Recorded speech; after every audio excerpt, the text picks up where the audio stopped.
अस्सलाम वालेकुम, this is Nazia बारी, हाउ आर यू डूइंग।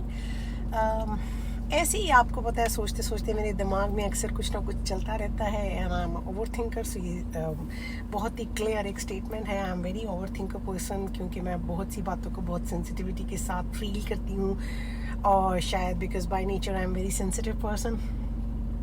तो मैं सिर्फ ये सोचती हूँ कि जब कुछ लोगों के लिए कुछ लोग इतनी बड़ी बड़ी बातें करते हैं, लोगों को लेके इतना बड़ा बड़ा बोलते हैं, और जब उनके ऊपर बुरा टाइम आता है तो मैं देखती हूँ there is no one, even not their siblings are there, even their families are not there, friends are not there, मतलब कोई भी उस टाइम नहीं होता। तो उस टाइम वहाँ होने का मतलब ये नहीं होता कि आप उनको उस जंग में उनके साथ लड़े हैं।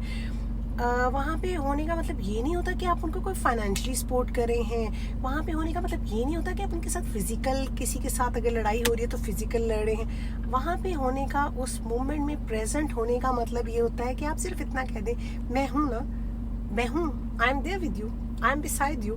तो अगले इंसान का आधे से ज़्यादा बर्डन कम हो जाता है साइकोलॉजिकली, क्योंकि उसको ये फील होना शुरू होता है कि मतलब कि कोई है, एटलीस्ट कुछ भी नहीं है, कुछ भी नहीं है। अगर ये लोग जो इतने क्लेम करते हैं हमें किसी की ज़रूरत नहीं है, हमें ये नहीं है, हमें वो नहीं है, मैं देखिए एक चीज़ प्रूवन है, a man is a social animal. एक चीज़ प्रूवन है, इस्लाम में आप अकेले नहीं रह सकते हैं और दीनों दुनिया सब चीज़ें आपको बैलेंस लेके चलनी है। इतने एक्सट्रीमिस्ट होने की ज़रूरत नहीं बनती किसी भी चीज़ के लिए।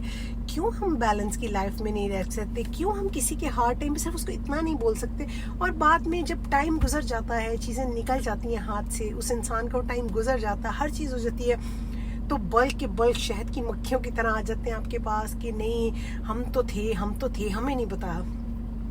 क्योंकि because I work in this field कि मुझे जो मैं काउंसलिंग के जो सेशंस देती हूँ या जो न्यूट्रिशन के सेशन देती हूँ या मेरा जो भी प्रोफेशन है, तो उसमें मुझे सारा दिन ये सुन के आई फील कि दुनिया कितनी खोखली है, कितना खोखलापन है इंसानियत में, कितना खोखला है इंसानों के अंदर। और वही लोग जब आप उनको सोशल उस पे फ्रेम में देखते हैं तो ऐसा लगता है कि they are living their ideal life. That's the reason कि I don't believe on the social life, I don't believe on this digital world, क्योंकि लोग दिखने, और पता नहीं क्यों लोग इतने बिजी हैं अपने आप को ऐसा दिखाने में। किस चीज़ को अपने आप को तसल्ली दे रहे हैं? खुशी वो है जो आप इंटरनल फील करें, खुशी वो है जो आपको अंदर से खुशी दे। ये नहीं कि आप लोगों को दिखा रहे हैं, आप अपने अंदर से खुश हैं, लोगों को देखने की जरूरत नहीं है, और कोई भी आपकी खुशी में खुश नहीं हो रहा है। So why don't you people understand that ये छोटा सा एक जो बिल्कुल छोटा सा एक ये वो है कॉन्सेप्ट है। तो मैं that is the only reason कि I don't publish my things on the social media. इसका मतलब ये नहीं है कि मैं ये चीज़ें करती नहीं, इसका मतलब ये है कि किसी को मेरी उस लाइफ से लेने देने की ज़रूरत नहीं है। मैं अपनी सोशल मीडिया पे अपनी एग्जिस्टेंस सिर्फ इतनी रखती हूँ जितना मुझे करना है, मतलब जितना मुझे मेरे प्रोफेशन से लेके करना, that's all. But that does not mean कि मैं नहीं घूमती फिरती या मैं खाती पीती नहीं हूँ या मैं, इसका मतलब ये है कि मुझे बहुत सेटिस्फाइड हूँ मैं अपने आप के साथ कि whatever I am doing good and I am satisfied in that. तो मुझे दुनिया को दिखा के वो वैलिडेशन नहीं लेना। अगर आपने दुनिया को कुछ दिखाना है तो एटलीस्ट कुछ पॉजिटिव चीज़ दिखा दें, एटलीस्ट कुछ पॉजिटिविटी दिखाएं। और वही जो आप इतना टाइम वेस्ट करते हैं इन चीज़ों के ऊपर बैठ के, आप रियल लाइफ में किसी इंसान को 2 मिनट के लिए सुन लें। आप रियल लाइफ में किसी इंसान की एटलीस्ट दिन में एक किसी इंसान की प्रॉब्लम सॉल्व कर दें। प्रॉब्लम बेशक ना सॉल्व करें, किसी एक रियल लाइफ में, आप प्रैक्टिकल लाइफ में सिर्फ एक इंसान को सुन लें किसी दिन। डेली आप सुने कि एक इंसान को, आपको किसी की परेशानी सुननी है और उसको बस इतना हौसला दिखाना है कि हम देयर। मैं ये नहीं कह रही कि आप उसको झूठे दिलासे दें, मैं ये भी नहीं कह रही, लेकिन सुनना, कोई आपको नहीं पता कि उस टाइम कोई कैसी गो थ्रू कर रहा है और किस बैटल में है कोई। मतलब मैंने बहुत ऐसे लोग देखे हैं कि जो सुसाइड से जाके वापस आ रहे होते हैं। अगर आप उनको उस टाइम पे सुन लें तो आप किसी एक की जिंदगी सेव कर सकते हैं। ये छोटी छोटी चीज़ें हैं, मुझे नहीं लगता कि इनके लिए बड़ी कोई पढ़ाइयों की ज़रूरत है या बड़ी कोई क्लासेस लेने की ज़रूरत है या बड़ी कोई बेसिक एंड एथिक्स सीखने की ज़रूरत है। ये तो इंसान के अंदर बिल्ट इन होती हैं। तो अगर आपके अंदर थोड़ा सा भी ज़मीर होता तो आपके अंदर ये वाली फीलिंग ज़रूर होती होंगी। तो इसीलिए मैं सिर्फ आपको कहती हूँ कि please do even a small thing for someone. आप देखिएगा कि आपको कितनी खुशी महसूस होना शुरू होगी। आप देखिएगा कि आपको कितना ऑर्गेनिक हो जाइए अपनी जिंदगियों के साथ। बैलेंस रखिए अपनी जिंदगियों में। जितना आप ऑर्गेनिक और सिंपल होंगे उतनी ही आप जितना आप ऑर्गेनिक और सिंपल होंगे उतनी ही आपकी ज़िंदगी खूबसूरत होगी। और ये जो माइंड गेम्स चलती हैं आजकल, माइंड गेम्स खेलते हैं लोग कि ऐसे करते हैं, ऐसा कुछ नहीं है, कुछ फ़र्क नहीं पड़ता इन चीज़ों से। ऑनेस्टली इन चीज़ों से कुछ फ़र्क नहीं पड़ता, मैं आपको बता रही हूँ, ट्रस्ट मी। मैं, अगर आपको लगता है कि मेरा इतना लंबा एक करियर जो है, मेरा इतना लंबा जो प्रोफेशन है, जो मैं डेली बेस पे इतने क्लाइंट डील करती हूँ, या जो मैंने 1000+ क्लाइंट्स को डील किया है, तो आप अगर थोड़ा सा मुझ पे ट्रस्ट करते हैं तो सोच लीजिए, इसमें कुछ नहीं है। कोई, जब तक आप इमोशनली किसी के साथ कनेक्ट नहीं होते ना, कोई आपके साथ कनेक्ट नहीं होता। ये नहीं है कि मैं ऐसे शो कर रहा हूँ क्योंकि I am playing a mind game, ऐसे कुछ नहीं है। ऐसी कोई साइंस नहीं है कि आप माइंड गेम खेलें।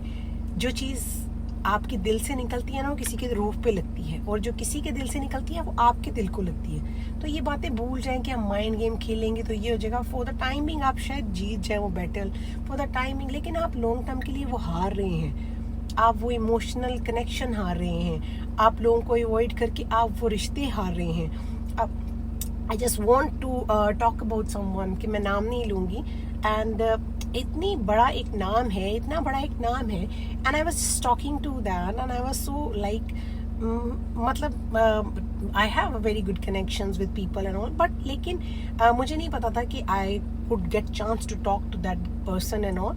लेकिन मैंने पूछा कि मतलब how you are so humble, how you are so humble. The person said to me कि मैं इसलिए इतना हम्बल हूँ कि मैं लोगों को जब मिलता हूँ तो उनको अपनी ज़िंदगी का एक इम्पॉर्टेंट पार्ट समझता हूँ, उनको अपनी ज़िंदगी का एक वो बना लेता हूँ। तो इसलिए जो है वो मैं, इसलिए शायद मैं इतना सक्सेसफुल हूँ, मतलब इतना, इसलिए तो I was so like seriously it was very good for me कि मैंने फर्स्ट टाइम सुना किसी इंसान से कि मैं लोगों, जितने भी लोगों से मिलता हूँ, मैं उनको अपनी ज़िंदगी का पार्ट बनाता हूँ। I take them as family. मैं उनको भूलता नहीं हूँ, मैं उनके साथ कनेक्टेड रहता हूँ। बेशक वो 400 लोग हैं, 500 लोग हैं, मैं कनेक्टेड रहता हूँ उनके साथ। And then I thought maybe that is the reason that person is on that seat. That is the reason that person is so successful. क्योंकि he listen people, he care about people. वो उनको, उनकी help, मैं ये नहीं कह रही कि वो ये सुनते होंगे या हमें ये सुनना चाहिए कि वो आपके बारे में कोई बुराई कर रहा है, सुना। लेट देम से इग्नोरेंस इज ब्लिस। कोई चीज़ होती है, इग्नोरेंस होती है। अगर कोई बुरा कर रहा है तो उसके अच्छे टाइम को सोच लेना चाहिए उस टाइम कि कभी इस इंसान ने आपके लिए अच्छा किया होगा, या आपका इसके साथ कोई अच्छा कनेक्शन रहा होगा, या किसी इंसान ने कुछ तो आपके लिए अच्छा किया होगा ना जो आपके लिए, तो आप उसको सोच लें। ये ज़रूरी नहीं है कि इतनी नेगेटिविटी फैलाना, ज़रूरी नहीं है कि ऑप्टिमिस्टिक के नाम पे इतना झंडे गाड़ देना, और आजकल हर चीज़ को वो कह दिया जाता है कि नार्सिसिस्ट है, टॉक्सिक है। मुझे तो ज़िंदगी के क्राइटेरियाज ही बदल गए हैं, क्योंकि ज़िंदगी के बिल्कुल लेबल्स ही बदल चुके हैं। सेल्फिशनेस को आजकल हम सेल्फ रिस्पेक्ट बोल देते हैं, और किसी मतलब क्यूरोसिटी को हम लोग आजकल टॉक्सिक या नार्सिसिस्ट बोल देते हैं। ठीक है, नार्सिसिस्ट जो जेन्युइन नार्सिसिस्ट लोग होते हैं उनसे आप दूर रहिए। लेकिन अगर कोई आपसे थोड़ी बहुत बात कर रहा है वो नार्सिसिस्ट नहीं हो जाता। अपनी फैमिली मेम्बर्स में आप लोग इतना दूरियां आ चुकी हैं, हर चीज़ सोशल प्लेटफॉर्म्स रह गए हैं, वहीं पे सब कुछ पता चलता है। वहीं पे खुदारा मैं तो मुझे अपना ये सोशल काम ना हो या मुझे अपने मोबाइल की ज़रूरत ना हो तो मैं 7-7 8-8 दिन अपने मोबाइल को टच किए बगैर, अपना नेट ऑन किए बगैर गुजार देती हूँ। ऑनेस्टली, अगर if I am on any vocation तो मैं नेट भी ऑन नहीं करती, क्योंकि I really like the nature. मैं अपने आप के साथ टाइम स्पेंड करना पसंद करती हूँ, मैं अपनी फैमिली के साथ टाइम स्पेंड करना पसंद करती हूँ, मैं अपनी मतलब उस तन्हाई के साथ टाइम स्पेंड करना पसंद करती हूँ। इस फैंसी दुनिया से दूर रह के आप देखिएगा आपको कितना सुकून मिलता है। आपको अप टू डेट रहना चाहिए, लेकिन आपको एक चीज़ों को अप टू डेट रखने का मतलब ये नहीं है कि आप लोगों की प्रोफाइल्स देखना शुरू। अप टू डेट होने का मतलब ये है कि आप एजुकेशनली अप टू डेट रहें, आप क्या न्यू टेक्नोलॉजी आ रही है उससे अप टू डेट रहें, क्या फैशन आ रहा है उससे अप टू डेट रहें। आजकल आप किसी से बात करेंगे, उनको ये पता नहीं होगा कि टेक्नोलॉजी कौन सी आ रही है, या क्या चीज़ इन बिजनेस में ट्रेंड में है, या क्या चीज़ इन एजुकेशनल में ट्रेंड में, बाकी उनको गॉसिप सारी पता होंगी। तो उन चीज़ों से निकल के आप इन चीज़ों की तरफ आइए, तो आप देखिएगा आपका ज़िंदगी को देखने का विजन टोटली चेंज हो जाएगा। आपकी ज़िंदगी में से आधे से ज़्यादा परेशानियाँ और मसले मसाइल जो हैं ख़त्म हो जाएंगे। बड़ा लंबा लेक्चर हो गया, मैं भी थक गई हूँ, गाड़ी में बैठ रही हूँ ड्राइव करने के लिए, वेट कर रही हूँ, लेकिन एकदम दिमाग में बात है इससे पहले कि इतना बड़ा ज्ञान जो है वो ज़ाया